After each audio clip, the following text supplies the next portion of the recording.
principalmente as estaduais, estão já na sua beira do precipício. Isso reflete no norte do Brasil, que você tem uma disponibilidade hídrica fantástica, mas você não tem uma distribuição correta, um tratamento da água correto.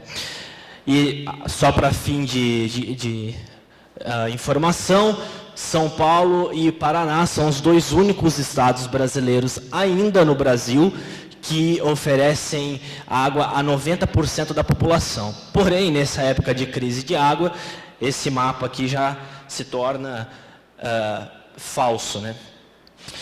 Além de pouca água que nós temos, da deficiência das empresas, aqui tem um probleminha bem grave, né? São as perdas de águas no sistema de distribuição. Esse foi um estudo que o Trata Brasil fez, ele está disponível para ser baixado gratuitamente, e eu trouxe um recorte só de quanto de água nós perdemos há 2 anos atrás, em 2013.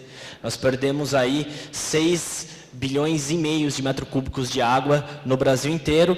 Fazendo uma tradução, são 6 sistemas cantareiras de água, água potável. Antes de eu passar, eu só queria dizer assim, o que é essa perda de água? Talvez, enfim, acho que todos sabem, mas não custa nada relembrar, né? São os vazamentos, são as fraudes, são os erros de leitura, são os erros de medição e por aí vai. Então, aqui, na verdade, a culpada ou os culpados são as empresas e não nós, consumidores. Aqui eu não estou dizendo de perda de água que nós consumimos em casa. Tá? Aí, dentro desse estudo, nós fizemos uma série histórica. A gente está vivendo uma crise hídrica há 1 ano, desde pelo menos outubro do ano passado até agora. A grande mídia agora vem falando bastante de perda de água, perda de água, perda de água. Mas lá em 2004, a gente já perdia tudo isso. Em 2013, caímos pouco. Tem uma série histórica aí. Ou seja, fica evidente que um dos problemas da crise hídrica, é essa falta de cuidado com a perda de água, que as empresas, num geral, nunca cuidaram, exceto algumas, tá? Enfim, nós já avaliamos que o ano que vem, esse 39,1 deve estar 38,9. Não mudou muita coisa, mesmo com a crise batendo na porta. A cidade de São Paulo e o Rio de Janeiro, 2 expoentes, né, brasileiros aí, economicamente falando, 2 cidades importantes, perdem água pra caramba, né? 35% de água é a porcentagem que São Paulo, a cidade, perde. E o Rio não é 30, eles falaram 30, mas eu aconselho vocês olharem embaixo, que é 48,33. Por que tem essa diferença do Rio de Janeiro? Eles informaram ao Ministério das Cidades, governo federal, que eles não são obrigados a dar água para as favelas. Logo, não é perda de água quando a favela rouba.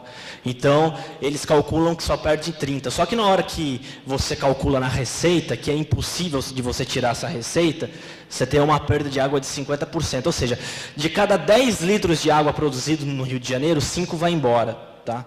Isso aqui é uma média. A gente acredita que é até bem mais. Bom, aí nós entramos na parte mais crítica da situação. Tem lá toda aquela disponibilidade de água, porém não fornecemos a quantidade de acordo, temos as perdas e, para piorar a situação brasileira, nós temos esses problemas de tratamento e coleta dos esgotos. Então, esses são os dados mais recentes do Brasil, né, 2013, e mais de 100 milhões de pessoas, 51%, não têm coleta de esgoto. Trouxe para vocês um mapa dos estados, circulei São Paulo, né, onde nós estamos. São Paulo, segundo os últimos dados, né, o estado, a média de atendimento de água é de 95%, de coleta 87%, de tratamento 53%. Ou seja, resumindo, nós tratamos só metade dos esgotos no estado de São Paulo. A média brasileira, eu já disse para vocês, é de 48% de esgoto, 39% de esgoto tratado. E o que isso quer dizer em termos mais simples? esse esgoto tratado. O Brasil só trata 39% dos esgotos, né? Isso quer dizer que a gente está jogando 5 mil piscinas olímpicas de esgoto diariamente na natureza, sem nenhum tratamento. É uma média, tá? A gente acredita que é até mais do que isso. A consequência dessa falta de cuidado com o tratamento de esgoto, coleta de esgoto, você já sabe, mas não custa relembrar. Doenças. Doenças e doenças e doenças e doenças. Para nós, que moramos em centros urbanos, é mais difícil você ficar doente por um contato com esgoto, mas não é impossível. Agora, quem mora em regiões periféricas, não. Essas pessoas não têm como escapar desses problemas. E aí nós fizemos um estudo lá em 2011, já está um pouco defasado, nós estamos atualizando ele ainda para soltar esse ano, um estudo mais novo, de quantas internações por diarreia nós tivemos naquele ano. Lógico, nem toda diarreia ela é proveniente de um contato com esgoto ou água poluída, porém parte dela é sim. E se chega ao caso de ser internado, é porque a situação é bem grave, né? Geralmente quando nós temos diarreia, nós nos automedicamos, né? Nós tomamos algum soro caseiro ou etc. Para você ser internado, é porque a situação passou dos seus limites. E o pior da situação toda é que mais de 50% desses casos foram em crianças. Já vou adiantar de antemão para vocês. Nós estamos atualizando esse estudo e o número continua igual, até maior, não mudou. Nós cresceu, aumentou ainda o número de internados por diarreia. Aí, alguns podem estar se perguntando, poxa, 2015, né, o Brasil trata 39% do esgoto só, 101 milhões de pessoas sem coleta, olha o tanto de água lá em cima, mas as pessoas não são abastecidas. Será que as pessoas sabem do problema? Então, nós fizemos uma pesquisa no IBOP, já faz algum tempo também, precisamos reavaliar essa pesquisa e fomos entender qual que é a percepção das pessoas em relação ao saneamento básico. Comparado à educação, segurança, desemprego e saúde, que são 4 temas sempre pedidos em eleições, saneamento básico está na série C, né? Pouco lembrado. Fomos perguntar para as pessoas, por exemplo, aonde elas acham que os dejetos dela vão, né? Muitos responderam rede pública. Não estão tão errados, né? Mas obviamente não vai para a rede pluvial. Mas enfim, eles têm uma noção que vai para a rede. O problema, na nossa opinião, está aqui. 50% responderam que não estão dispostos a pagar pelo serviço de água e de esgoto. Isso é um caso que é real e nós tínhamos algumas dúvidas. Será que as pessoas não querem mesmo pagar? Nós fizemos um trabalho na região do Cariri, lá no Ceará, onde tem 9 municípios, e a água deles é proveniente água subterrânea. Eles não têm nenhuma outra fonte de água, é água subterrânea.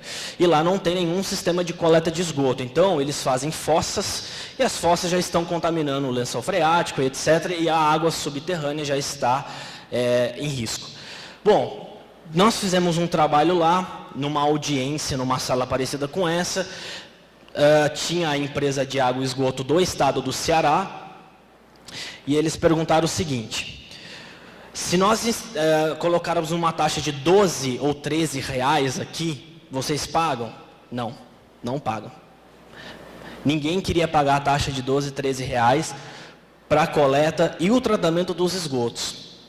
Então, isso para nós foi confirmado nessa audiência aí no Ceará, que pelo menos 50% das pessoas não estão dispostas a pagar pelo serviço. E o caso, na nossa opinião, é mais grave, porque muitas delas não fizeram nenhuma cobrança, ou não fazem nenhuma cobrança, em relação ao saneamento básico, para nenhum político, seja vereador, prefeito, deputado, senador e por aí vai. Então, enfim, o caso é mais grave do que nós pensávamos. Esse ano nós realizamos um estudo. Poxa, tem as empresas que vão lá, fazem toda a tubulação, mas as pessoas não querem se ligar. E aí está o número. Nas 100 maiores cidades brasileiras, 3,5 milhões de pessoas têm a rede de esgoto passando em frente à sua casa, mas não se conectam. Por quê? Quer dizer, a principal, né? Resistência ao pagamento da tarifa, seja ela mínima, tá? E por aí vai. Falta de informação da empresa com o consumidor, morador não quer danificar o piso, tem esse problema sim, já Já participamos de projeto em que morador não queria de jeito nenhum quebrar sua casa para passar a tubulação. E por aí vai. E nas 100 maiores cidades analisadas por nós dentro desse estudo, 81% tinha uma legislação que obrigasse a interligação à rede de esgoto. Porém, essa legislação, como varia de município para município, ela fica meio perdida. Então, tem município que é a própria prefeitura que vai lá, que emite a multa, que cobra. Tem município que a prefeitura transfere para a empresa, então a empresa fica nessa, então ninguém sabe. Mas esse é um outro problema, é a ociosidade das redes de esgoto. Bom, aí nós fizemos uma análise da seguinte maneira. Vamos tentar abordar o saneamento do ponto de vista positivo. O que ele traz de benefício econômico para uma região? Eu trouxe só 2 gráficos para vocês, porque esse estudo é um pouco extenso, ele também está disponível no nosso site. A primeira, bem óbvia, é o benefício de diminuição de doenças, né? Então, já disse isso para vocês. Aqui mostra, por exemplo, quanto mais você tem população com acesso ao esgoto, né, você tem menos doenças acontecendo em uma determinada região. Como eu disse, a doença ela não vai ser sanada 100%, porque nem ela toda é culpa